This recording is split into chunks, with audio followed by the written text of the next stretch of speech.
Hello and welcome to another D&D Stories. I am your host, TheWriter. This is a show where I sit here and regale you with all the tabletop gaming stories and remember when something cool happened. So today we return to Highseat. And Miles and Dancie have just come out of the waterway. They've made camp for the night and they're going to run on their next move from there.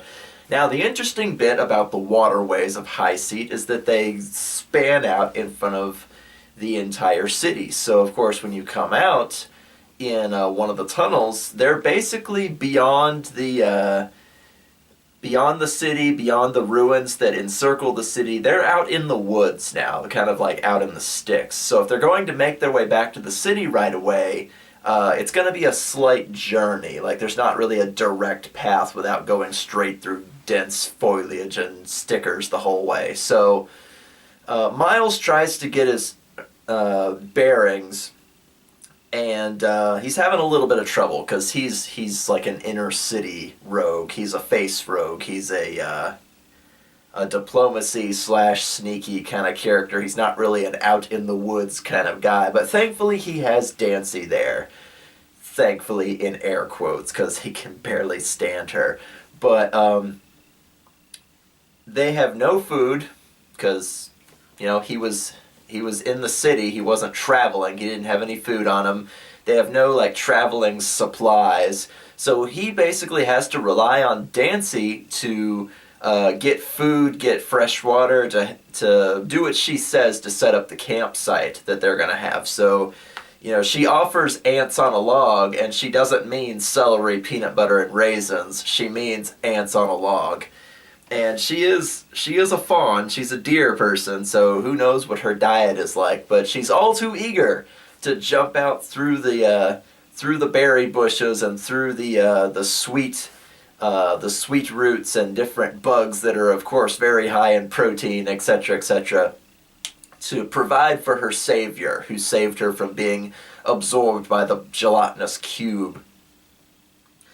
And while they're sitting there eating, Miles, is, of course, straight to the point. He goes, Dancie, why did they capture you? What were they trying to torture out of you? Did you see or hear something about the 5-star flesh hand cult? And she goes, yes, Dancie saw them in their culty robes, and they're doing their culty stuff out in the ruins around the city. She saw them. And he goes, really? And this is the first, like, physical lead that he's had, because if you're a cultist, you don't wander around in your black robes with your culty daggers hanging out, in the middle of the street somewhere. They're very secretive. So the fact that Dancie has seen them in Undertown or Undercity or whatever I named it, that's not from WoW because I'm bad at naming things. Saw them out in Undertown around the city ruins. That's a good lead to go on. So he figures, they might need to stay away from Highseat itself for a few days, because if the city guard is looking for him, he might want to kind of lay low for a while. But for now, he doesn't really know where they are, because he doesn't have a map of the region. He lives in Highseat. He's not a nature or traveling character. So he's like, Dancie, can you get us back to Highseat over like the next few days? And he goes, Dancie can do that, of course. You see that? That's the North Star, and then if the moss grows on this side of the tree, and she tells him like all these basic survival things that most children would know, but it's not in Miles's set of knowledge that he's got going. So he relies on Dancie and says, okay, let's go to like the nearest road, and we'll hit the nearest village, and we'll stay there, and we'll try to get back to Highseat after that. Let's give the guards a few days to not find us, and assume that we skip town. That way we can sneak back in, and of course Miles has a house, he has a business, he's got supplies that he needs to get to before the city guard decides to like burn his house down looking for clues or something. So we'll run the next move from there. So Dancie leads Miles along a dirt road between some farm fields, beyond a couple of hills, through, over the river and through the woods, etc., etc. This waterway reached way out beyond the city because it's a sewer line. You don't want it to deposit anywhere near the city. But the clean waterways also do the same thing. So she leads them to the nearest road, and they start traveling northward because the waterway led them south. So they're going back to Highseat. And they arrive in this small little town called Riverbreak. Riverbreak is named because that's where the river breaks. It's a big river that turns into two small rivers. So it's, I think, the big sister river and the little sister river, or something like that. But the larger river breaks into two smaller rivers. That's just why it's called that. They go there, and of course they have a trade in fishing, in taking travelers from one place to another as the river flows, in boats and stuff like that. So they kind of know they're a truck stop town. There's no logging. There's not a lot of anything there other than farms to feed the locals. But there is a nice tavern there that kind of sits off in the middle of nowhere, like right at a crossroads, like a couple of 1,000 feet outside of town. And the locals say it's brand new. It just kind of sprung up one day, and the business has been doing really well. So they go, okay, I'm going to go stay there. So Miles and Dancie head into this tavern that's out on the edge of town. Why is it on the edge of town? Well, you never know, because there's always the wild adventurers that like to cast fireball spells in the middle of, tavern brawls and stuff like that. So they're keeping it away from the orphanage and city hall and all the rest, in case any ne'er-do-wells should stay there. And Miles is a ne'er-do-well, so he kind of understands. And they head into this tavern, and it's a pretty jumping place. There's a lot of travelers there. I actually threw in a stereotypical D&D party. There's a paladin, a fighter, a rogue, and a cleric all sitting around this table discussing plans for raiding a dragon's horde that's a few regions over. And there's some guy sitting with his back in a corner smoking a pipe, sitting in the shadows looking at these two short guys that are over on the end of the bar. And I named a bunch of people. There were at least 25 people out in this big common area, and there's 10 or 12 rooms on the upper floor, and there's a bard and a bar with a bartender and bar wenches, and it's a stereotypical kind of place. And of course, the guy behind the counter, oh, hey, stranger. And they set up with rooms for the night, and they get a good meal. They listen in on some of the gossip. Nothing very interesting. One of the bar wenches, one of the waitresses, kind of flits back and forth between them and the adventuring party that's over off to the side. And, of course, he's got to gather any intel that he can, just in case something interesting pops up. And the bar wench is like, well, I can't really think of any local news, but did you know that spiders sometimes keep frogs as pets to protect their eggs? And Miles kind of stares at her like, what? She goes, yeah, frogs are the cats of the spider world. It's weird. And he's like, oh, okay, that's weird. And he's looking at me across the table because he knows something's up. And that I've got this random piece of trivia for him to think about. But he goes and he talks to the bartender and asks him if he's ever heard of the 5-star flesh hand. This guy out in the middle of nowhere, people coming and going. Maybe he's heard the name whispered at some point. And the bartender gives him a funny look, and he goes, yeah, I've heard of them. And he says, yeah, among them there's a name. And he goes, really? There's a name that nobody says. All the children know it, and none of the adults dare speak it. Do you know the name, sir? And Miles is like, no, what is it? And he goes, oh, I was just asking, just in case. They all seem to talk about some singular person, maybe their leader or figurehead, the head of the Hydra, the head of the snake, if you will. And so Miles is kind of getting like a little peek in on the 5-star flesh hand that they at least have a singular leader. They're a hierarchy, not a like a communist, like a witch commune or anything. They've got like ranks among them, and they all talk about one person or thing, man or woman, whatever it might be, with a name that no one says, but apparently everyone knows. And he's like, "Is it like the Doctor?" And he's like, and I'm like, no, it's not like the Doctor. It's like, "Is it like Voldemort?" And I was like, no, it's not like Voldemort. Shut up. But yeah, this puzzling phrase happens over and over throughout the campaign. There's a name no one says, but all the children know it, and all the adults don't speak it. You know the name, don't you? Miles is like, no, I don't. Oh, well, that's okay. Here's your key for the room for the night. It's 3 gold, or it's 5 gold, or whatever.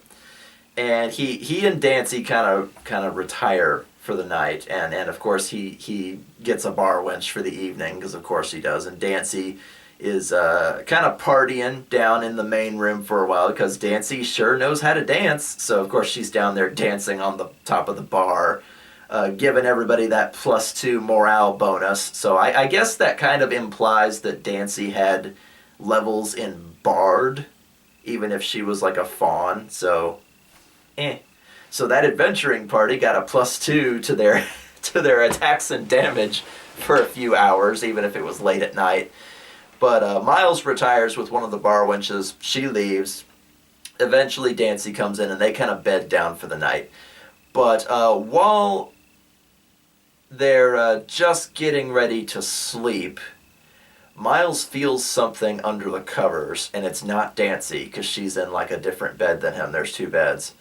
And he looks down, and he kind of peeks under the covers, and there's like this long fleshy tendril that's wrapping slowly around his leg. And he's like, "Ah!" And he kind of flails for his knife, and it yanks him out of bed, and he slams the back of his head on the floor, and it stuns him for a moment. And the boards on the wall start to break away, revealing a big eyeball and a bunch of fleshy, muscly polyps and warts and things. Like the inside of the wall is alive, and it's pulling him into 1,000 different little, Call of Cthulhu style mouths. And he's like, "Ah, Dancie, get up! It's got me! Ah!" And Dancie gets up and of course screams and runs, and like the first thing she can grab is like the water pitcher. So she runs over and she bashes this glass water pitcher into this thing's eye, and it shrieks, and it lets Miles go to like grab her around the neck and start ringing her around like a piñata. And Miles turns around, he rolls, he does like a weird like tumble cartwheel so he doesn't get grabbed again, because more tendrils are starting to come out of the walls.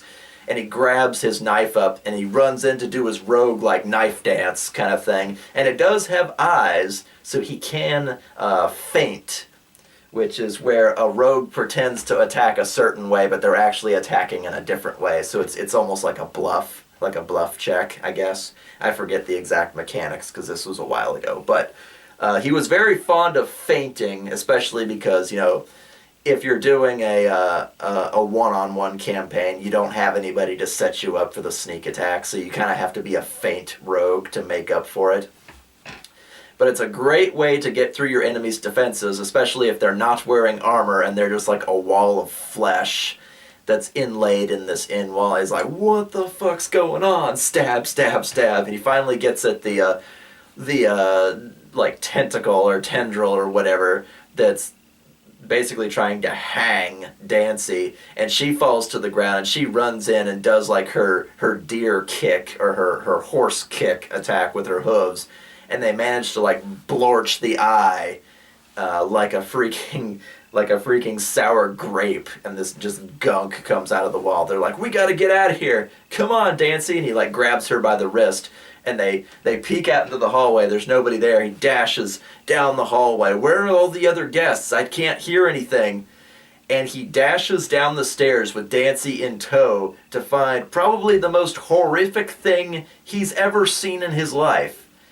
because the entire great room of the tavern has become like this fleshy Call of Cthulhu nastiness. There's muscles and eyeballs up and down the wall. All the windows are covered with these films of thin muscle membranes and like webbing made of like tendons and gross stuff. And all the adventurers, all the people sitting in corners and laughing and talking, and all the bar wenches, they're all gone. And he's like, what is this bullshit? Is this a mimic? And he kind of looks around real quick. Was this whole tavern just a mimic? And I'm like, yeah, it is. But there's one person remaining besides Miles and Dancie, and it is, in fact, the bar wench from earlier who was talking about spiders and frogs, how frogs are kind of kept as pets by spiders to protect their eggs. And she's kind of like sitting all curled up in the corner, and she sees them and she's instantly terrified. It's like, lady, what happened? Where is everybody? And all she can do is like slowly look up towards the ceiling, and hanging by their necks from these nasty tendrils and tentacles is everybody else that was in the tavern at the time. The entire adventuring party that he saw, a bunch of the other bar wenches, the travelers, the guy that was sitting in the corner smoking, they've all been grabbed up and killed by these tendrils as though by hanging. And it's just this horrific scene. Oh my God! And then someone else comes in onto the scene. It's the bartender, because of course it is.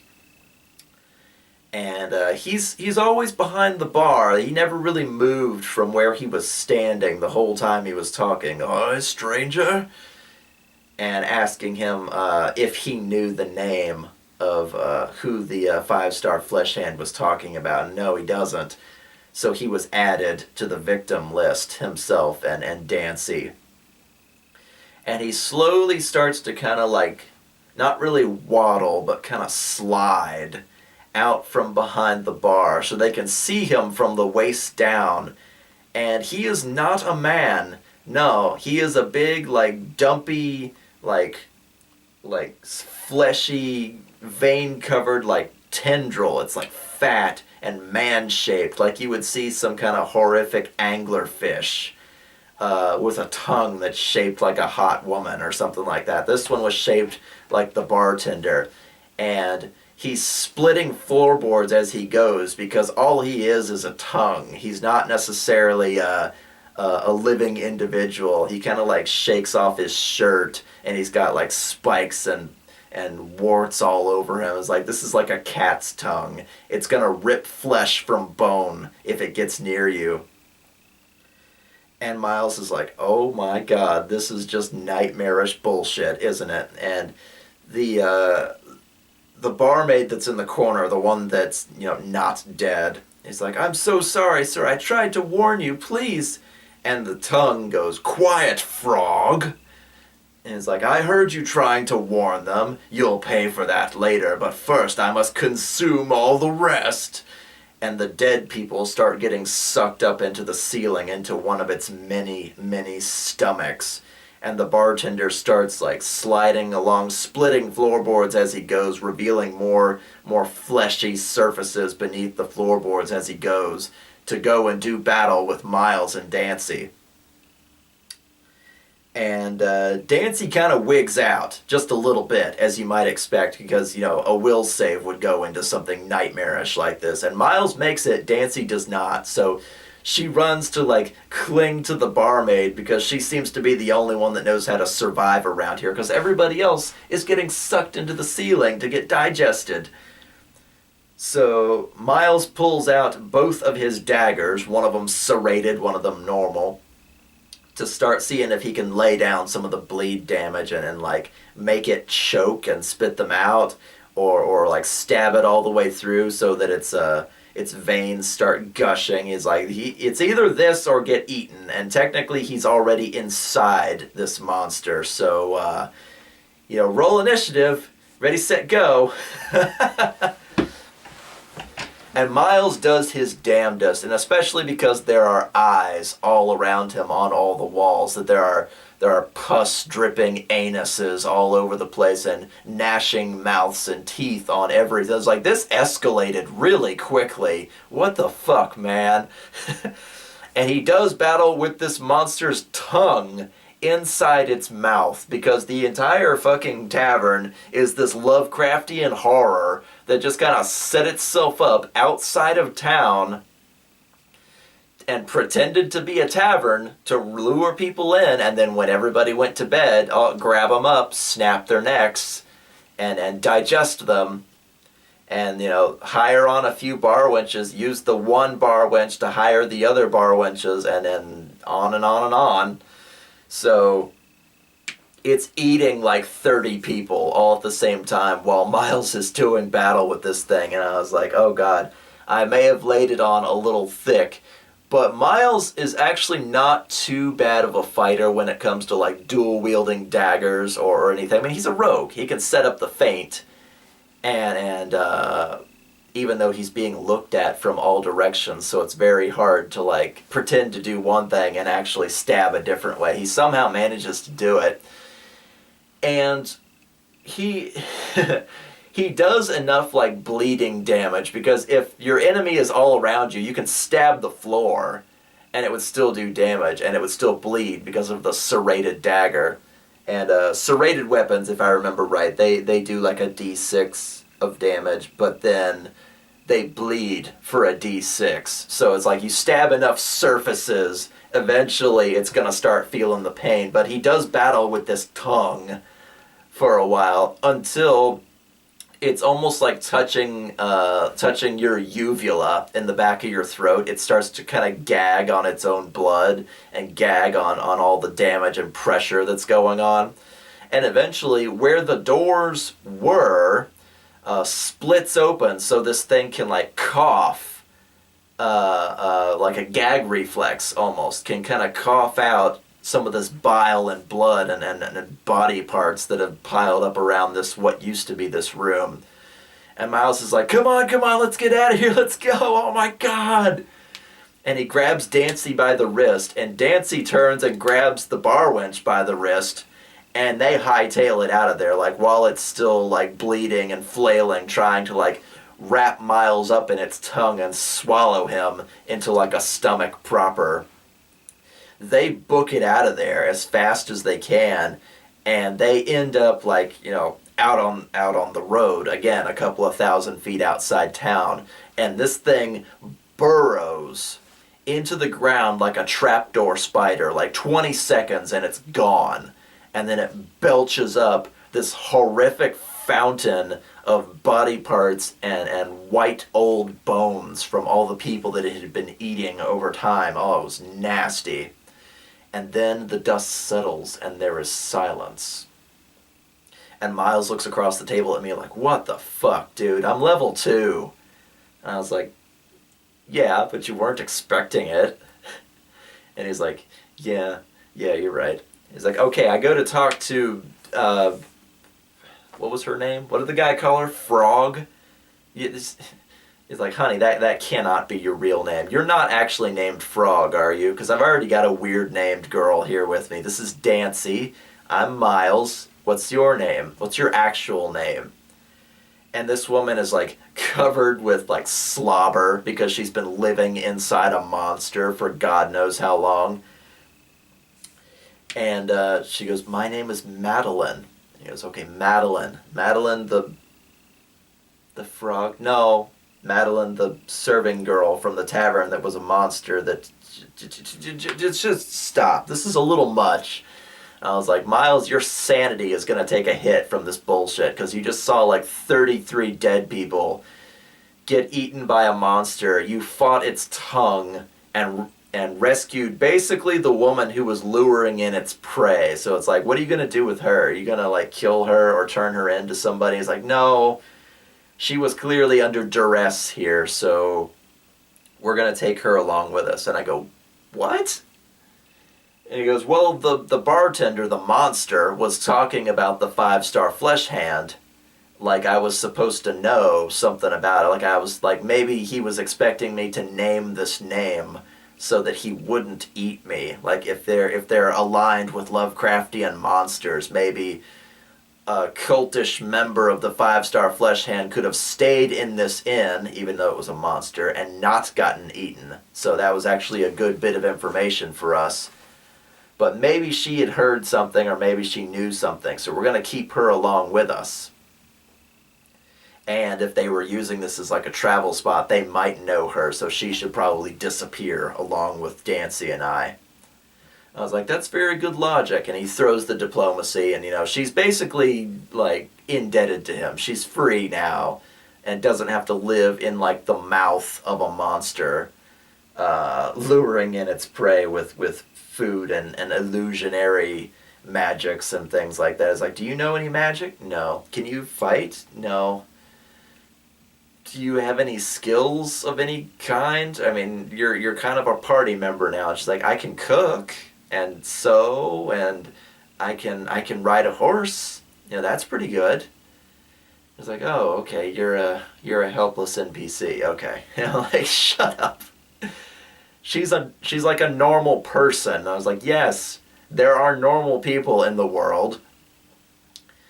He's like, okay, I've got a fawn and a bar wench. Great, this is going places fast, isn't it? It's like, why couldn't I rescue a fucking paladin or a...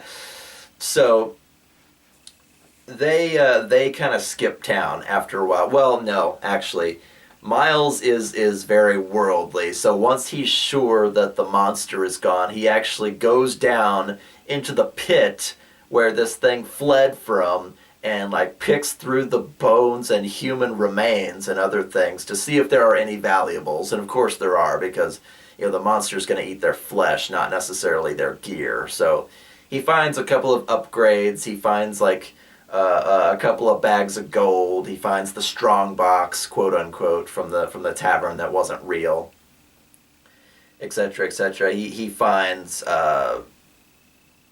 I think one of the short swords that like the paladin or the cleric had from the D&D party from earlier. He finds like a +1 short sword, etc., etc. Like regular gear you would expect to get after a boss fight. But he gathers up a bunch of it. He's like, I'm going to keep this, this, and this, and I'm going to sell all this other stuff first chance I get. I was like, okay. So they go out into the woods. It's like, we're just going to make camp and not stay in any other taverns right now, because if that was any indication, we should probably just be out in the woods where it's safer. So Dancie leads them to a safer location, like a bed of moss between some trees somewhere that's near to some moving water that's fresh and clean, and they clean up. They get all the bile and slobber and nastiness off of themselves. There's like a little lagoon where they can clean off. And they set the fire, and they set some food, and it's still the middle of the night, so they bed down, and they get back up in the morning. You know, it's late morning, almost noon, because they were up most of the night, freaking terrified that this thing might come back. So Dancie and Madeline become fast friends. Madeline is obviously traumatized from all of her time living in a monster's mouth. And Dancie is kind of traumatized too, because she was being tortured under the castle. But being outside has done wonders for both of them, even if only because they've been tormented and been inside for so long. So hearing water, you know, remembering the sound of trees, does worlds of good for them, especially to get fresh food from town, from river break, from getting some new clothes, getting new, you know, etc., etc.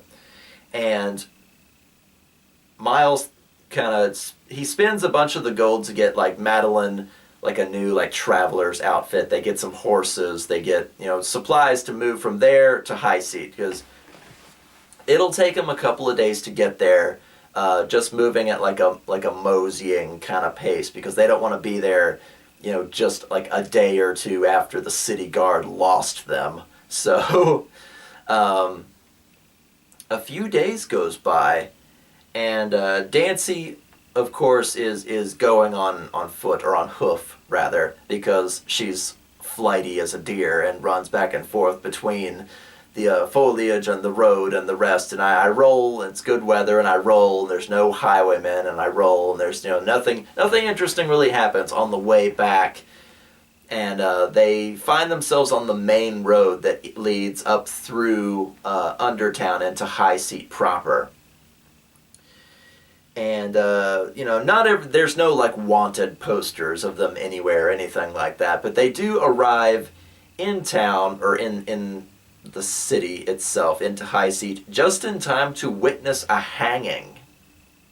Now, who is being hung? Why is this important, you might say? It's the guy from before, the torture artist. Miles kind of listens back and forth and hears some of the city folk talking. It's like, this guy assaulted the princess down in the torture chambers, punched her right in the fucking mouth. This guy's gonna hang for it, ha!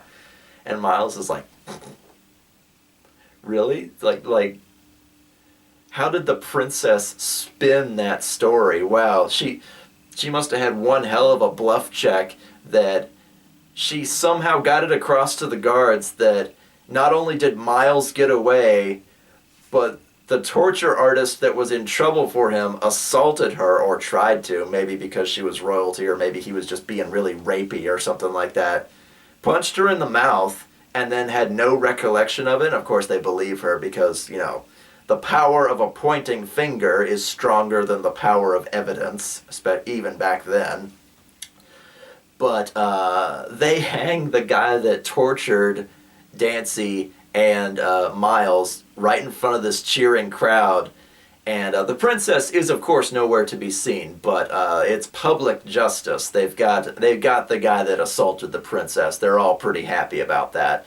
And of course, Miles has got like one hand covering the side of his face when some guards go by. It's like, oh my God, yeah, that guy totally hung. He totally punched the princess in the mouth and stuff like that.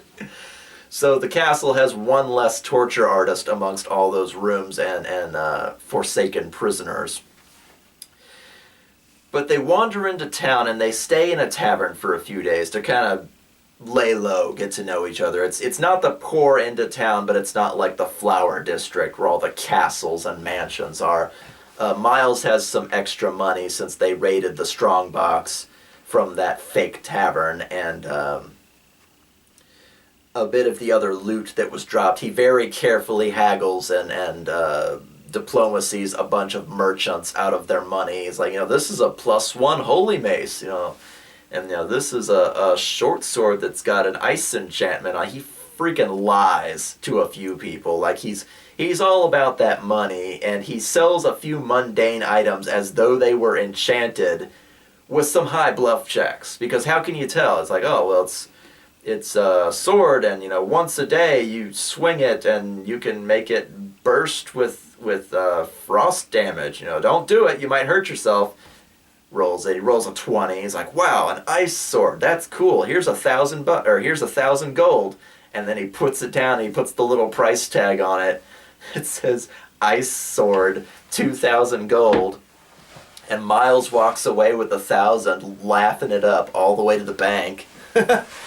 So his bluff check, his diplomacy check, he's kind of in his element to get some of that money rolling in to fund their new status as outlaws, because they don't want to be walking around in broad daylight when they went missing from the castle dungeon, especially Dancie. Now, I don't know if he was thinking about it or if he just likes dressing up girls or whatever it happened to be, but Miles actually was really worried that Dancie would get spotted and like identified by the city guard, which of course, she's a fawn. You don't see fawns every day, so he gets her like a long green dress that will cover her cloven hooves and her furry legs, if you will. And she gets like a nice hat, and she tucks her ears up into it because she has doe's ears, and you can't really tell she's a fawn if she's sufficiently covered, and there's nothing extraordinary about Madeline that's in like the looks department. So they kind of huddle this way and that, and kind of like find some disguises, if you will. And after the third or fourth day, they report back to Miles's home.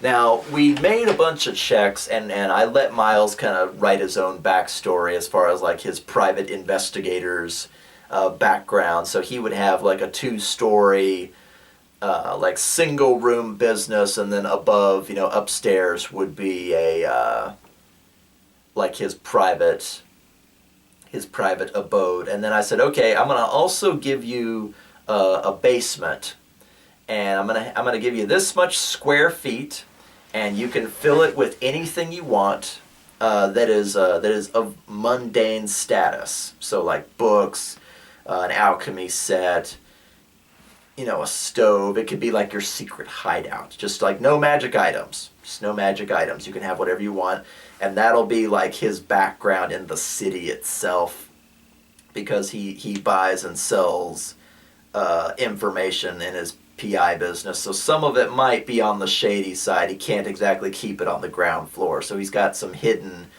little hideout underneath his house that is so well hidden that when they arrive at the house, they find that the entire thing has been ransacked by the city guard.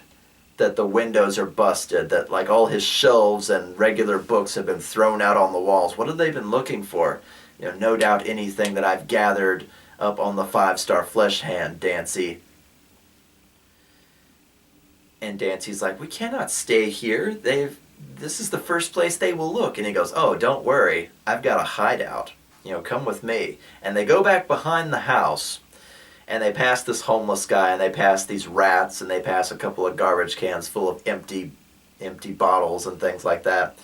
And he's got this little tool shed, and he goes, okay, everybody into the tool shed, and they shut it behind them, and he like pulls on one of the hammers that's hanging up on the wall, and it opens a hidden passageway that goes down under the house, and he's like, I've got this secret hiding spot. It's got a little kitchenette and a couple of rooms for storage. There's an alchemy set, a bunch of books of forbidden knowledge and things like that for research purposes, to keep up with the goings-ons here in Highseat. And I was like, okay, Miles, any kind of research you're doing as far as like cult stuff or religion or knowledge local or anything like that, you're going to get like a +5 or a +10, because you've devoted this entire place to figuring stuff out, naming names, knowing locations, and this is what his character is designed around. I didn't really give him like a budget or anything. This is just like, this was his thing. So I gave him all the toys, or he gave himself all the toys, as long as they weren't magic. So they go down there, they close it behind them, and they look around, and things are covered with dust. All the furniture is covered with sheets. And the alchemy set is carefully put away. It doesn't look like anything's been disturbed. The city guard, did not find their way down here. So this place is safe, so long as they're careful with their comings and goings. And so Miles kind of pulls the sheet off the dining room table, and he sets up the chairs and all that good stuff. They light all the gas lamps. Or no, actually it wasn't gas lamps. I told you guys he had a thing for ion torches. He has a whole bunch of ion torches just hanging from sconces. So it's actually very well lit without burning anything or spreading carbon dioxide from burning stuff. Much less with all the books in there. You wouldn't want anything with flames around them. So he sets up all his ion torches, and he pulls down the chairs, and they kind of sit around the dining room table like, well, sir, what do we do now? I mean, the 5-star flesh hand is after you, and if that monster was some extension of their will, what can we do? I am but a humble serf maid. I cannot run out and fight cultists and their Lovecraftian horrors. And Dancie is kind of much the same, and she is a fawn. She is a bard at the very best, and Miles is kind of looking back and forth between them. It's like, Dancie, it was like, Madeline, I understand. I shouldn't take you like out into the field like a party member in this. This is this may be your home for a while if you would stay here. And Madeline kind of looks around and she's like seeing all the dust and grime, and the food is old and the alchemy set's out of date, and there's books stacked this way and that. And she's like, this could use a woman's touch, my God. And she's like leaning into rooms that have these tiny beds on them. She's like, oh my God, when did you dust here last? And stuff like that. Like the I take care of places gears are already starting to turn. So he kind of lets her do her own thing. And Miles looks over at Dancie and is like, Dancie, you said you saw a bunch of these guys in culty robes and all that. Tell me what happened. And, Dancie kind of leans forward, says, Dancie saw them all dressed up in their culty shit with their pewter medallions of starfish with eyes on them, and she saw them going into this big old cathedral down in the undertown. And Dancie saw them dragging some poor woman along with them, probably for like a virgin sacrifice. And Dancie saw them, doing their scary culty shit.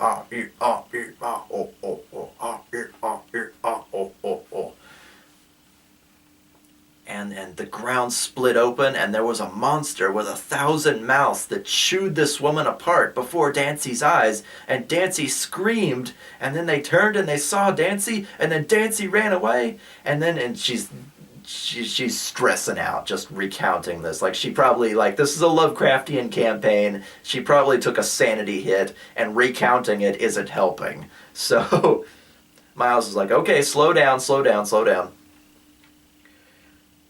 What if you show me where this place is so I can investigate, and then you can run along back home, okay?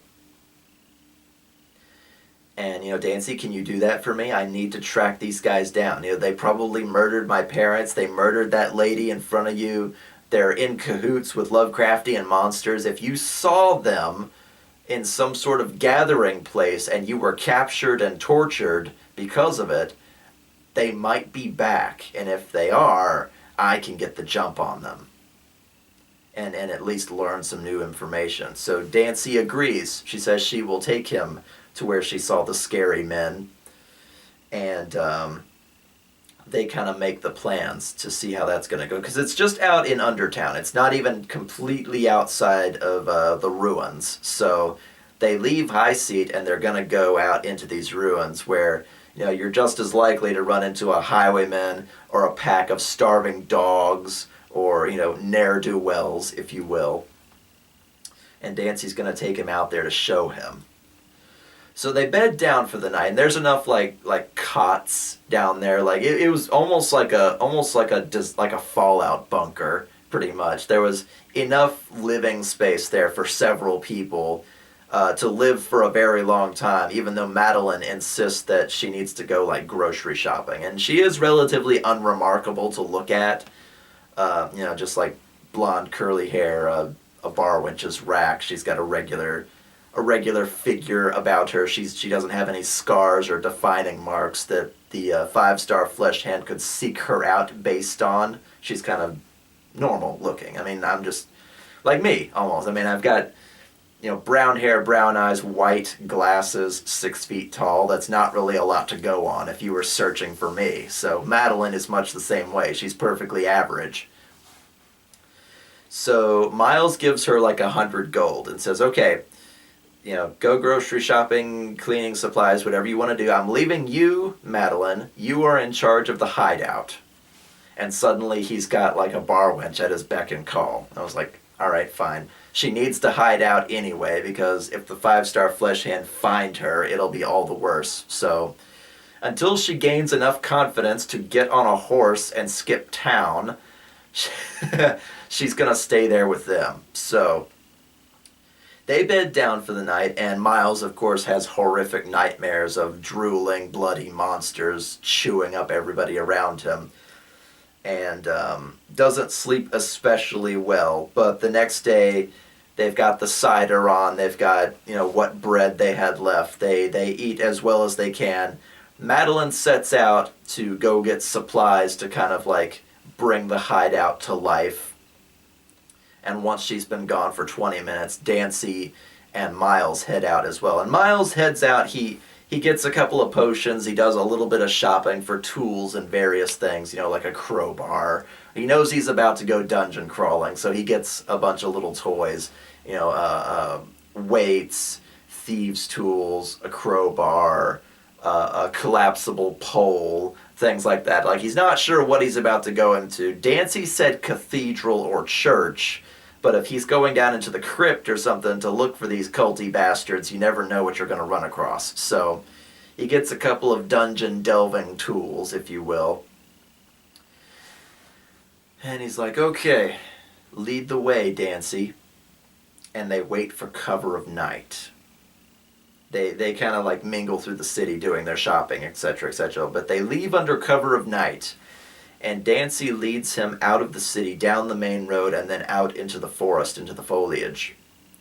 And they kind of like go along the road, but well out of eyesight, to make it to this location. And they go down the mountain into Undertown. And Undertown is exactly what it sounds like. It's all gray, crumbling, forgotten, war-torn, shrapnel-covered, like gravel instead of marble, just these old, dilapidated, like covered buildings that are succumbing to the elements. They're covered with vines and weeds between every crack, etc., etc. And I make a couple rolls. Do they run into any highwaymen? Do they run into any serial killers, or like I said, packs of starving dogs, or even like if I had rolled like a 6, I think I put a dire wolf on there, a wolf the size of a horse. What are the chances? The chances are 6%. But they make it there unharassed, and Dancie kind of leads him on to this cathedral-looking building. And it looks like it was a fairly standard place. It could have been like Paylor, or like, the pseudo-Christian kind of place where you had the great big set of pews and the one guy up front talking to you. Some kind of sun god or nature god or justice god, whatever the general, not Christianity religion that it was. And Miles kind of looks in on the place, and there are collapsed walls, but the shell of the building still remains. And he's like, all right, Dancie, I know you saw these guys, and I know that freaked you out, so I'm not going to make you go in. And she goes, Dancie owes you her life. She's not going to abandon you now. And she's got like this like tensed up expression on her face. Is like, all right, but we could run into cultists, and you're in a dress. You know what I mean? What are you going to do? You can't run in that thing if things go south. And she's like, you're right. And she whips off her dress. She's still wearing the same like fan servicey like loincloth and and skimpy bra that she was before, because she's a fawn, and of course she does. She's got the little puffball tail going back and forth. It's like, don't throw your dress on the ground. It's brand new. Like, Dancie doesn't like wearing so much. And it's like, well, you're a fawn. Suck it up. But Dancie is battle ready, because now she can like use her hooves to kick people in the face. And he entertains the idea of giving her that short sword that he picked up, but he's like, no, I tell you what, why don't you take this? And he gives her like a cudgel or a sap or some blunt weapon that any idiot could use, because she's clearly not meant for combat. But she's ready now. She's like got it in both hands. They're ready to go in. He decides that the front door is not the best idea, because it never is. It's covered with vines and surrounded by weeds, and there's giant bits of rubble around it, so he would have had to move something, and that would have caused a lot of noise. So if these culty guys are still here, well, we'll have to see. And, the windows, they're all busted out. Those beautiful stained glass windows that are on the side of every wonderful cathedral, they're all busted out. And there's glass all around the place, hidden in the freaking in the freaking weeds and stuff. So it's like, okay, there's not a lot of ways to sneak in here without walking on glass. Because he's sure there's at least one motherfucker in there listening for them, because there always is.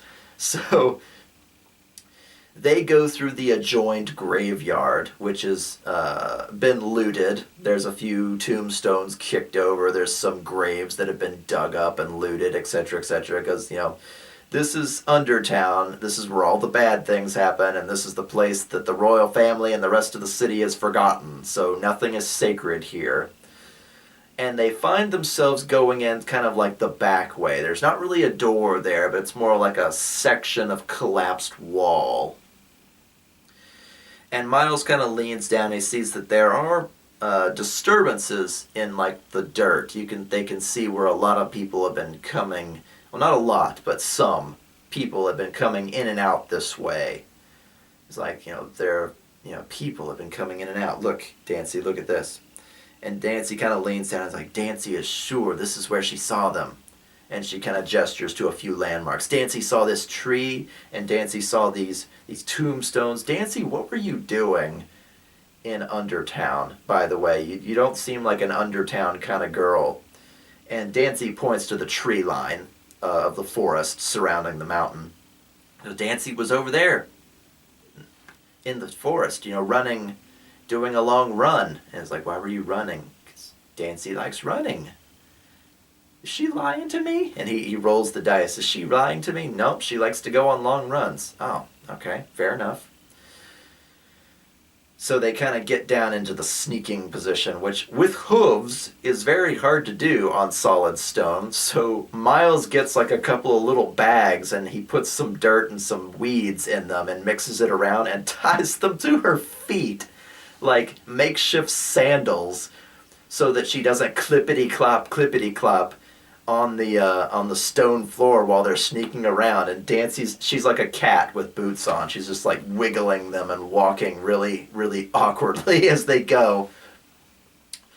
But it's about what you would expect. It's a church.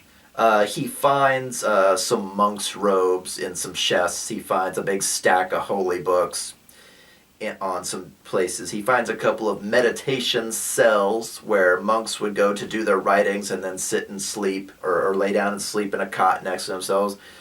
He also finds their adornments or an ordaining sort of room where they would go to store their holy water and other actual magical things. Now, at my table, potions and holy water and things like that do not expire. They're magic.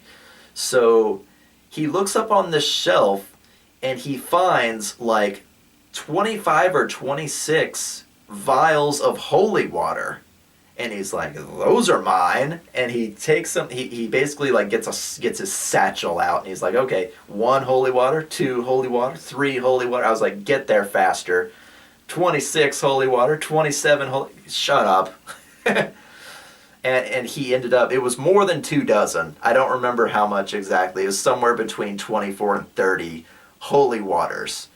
And for those that don't know, holy water it's a splash weapon. If you throw it on like a demon or an undead or something, it's no different than alchemist fire. It burns them for like a d6 of splash damage. So, if he's going up against outsiders or Lovecraftian, a bunch of Lovecraftian shenanigans, having a whole satchel full of holy water grenades is not the worst thing in the world. So he satchels this giant thing of holy water that somehow got left behind and somehow nobody picked it up. And I mean, maybe thieves are not so religious and they were just like, oh, that's just water. Oh, magic water, But holy water is a real thing in Pathfinder and D&D. So he grabs them all because he knows they're magic. So he puts them in his satchel and he's feeling pretty good now. And he's like, they don't have like any culty daggers or any like magic priest robes or anything. I was like, this was like a cathedral to a holy god. No, they don't have culty daggers laying around here. But he finds like a golden holy symbol. He finds some wooden ones and a couple of silver ones. They were probably for like the different levels of priest and nun and monk that hung out here. for some reason, this ordainment room was not rated. It was probably just like the one room that nobody looked in or something like that. Or maybe, actually, no, I remember why. It's because it was hidden.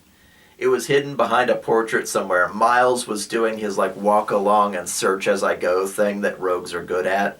And he found, like, the one brick that was sticking out. That was how that room wasn't disturbed. It was like a secret, hidden place of holy supplies. And he found them and looted the whole room, as you do. But they wander further on, and they almost come out on top of 3 city guards that are sneaking along themselves, but they're all wearing chain and plate mail, so they're not very sneaky. Because if I remember right, I think plate mail and chain mail gives you like a -8 or a -12 to sneak. So they're like, clank, clank, clank, clank. And one of them's holding a torch and has a sword in one hand. It's 2 guys and a girl. And they're wandering on, and as Miles kind of like comes out into the room, and he like stops right in the doorway while they're there discussing what they're doing, what they're looking for. And he like slowly backs away and back into the shadows, and he puts a finger over his lips so Dancie doesn't say anything. And it's like, this cathedral is a little more crowded than he gave it credit for. So not only will they might be cultists around here, it's also full of city guard. What are we supposed to do now? We can't leave it. There might be clues here, but if the city guard finds anything, they might destroy it or take it, worst of all. So they gotta figure out what to do. Apparently this building is pretty crowded, or has a lot of people running around back and forth through it. So they've got to deal with these guards and with the cult and with whatever Lovecraftian bullshit's going on all at the same time, all in one building. So, let the games begin. And that is where we will leave off for today. I think that's a pretty good stopping spot. So I hope you guys had fun. And I will see you guys on the next D&D Stories. Keep gaming. Thanks for listening. Hit that like button for me. If you'd like to hear more stories by me, please check out my audio novels here on YouTube. They're available for free. Cyranox the Feared is swords and sorcery, and Shield Maiden is all about superheroes. Check them out for me, and if you're feeling extra generous, I do have a Patreon as well. Links in the description below. Keep gaming.